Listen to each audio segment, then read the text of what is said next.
Newly appointed Reserve Bank of Zimbabwe Governor John Mushayavanu has his work cut out. Mushayavanu officially assumed office today for a 5-year tenure to the 27th of March 2029.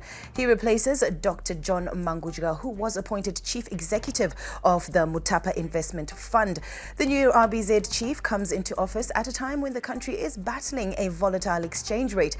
Expectations are that Mushayavanu will present the much-awaited monetary policy that will ultimately address the volatile exchange rate.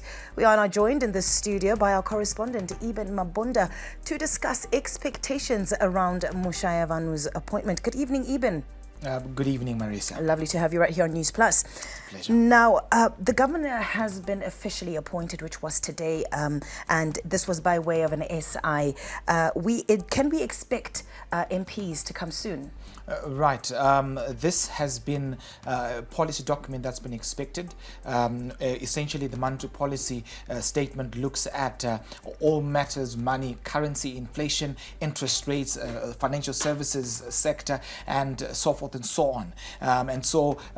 Ideally, this document has been released at least over the past 15 years by the close of February.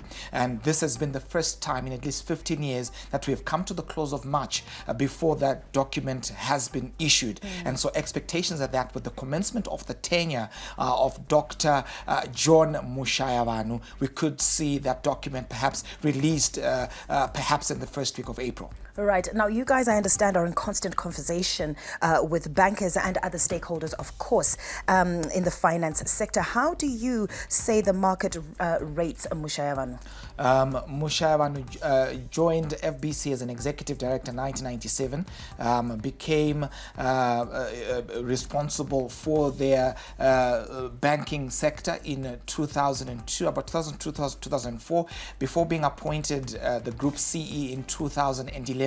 And during his tenure, he's had quite a phenomenal run with FBC Holdings. In fact, over the past 6 years, FBC has been sailing in profits, and over and beyond that, FBC has been able to flap its wings and has had to have its presence in other countries within the region with different units that are all working together in synergy and harmony, and it's quite a formidable force in Zimbabwe's financial services sector. Hence, there is some degree of confidence in the market in terms of his capabilities, his profile, and his ability to stand up to the task. Right, that's great that. But last but most importantly, what sort of policy stance do you see him taking, given that he's come into office at a time really when the country is grappling with a weakening exchange currency?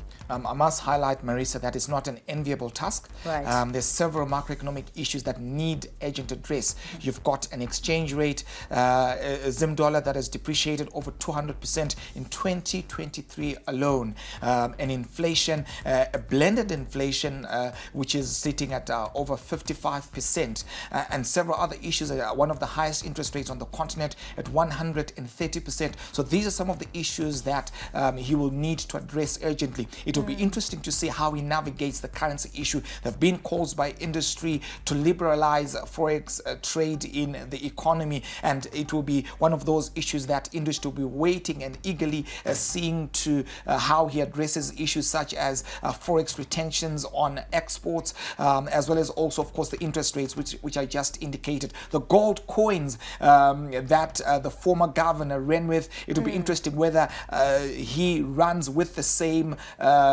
instrument or he tweaks things around. And so there is high expectation to see what the new John runs with during his tenure. Konapo, Ipapo pa ZTN Prime, DSTV channel 294, the place to be.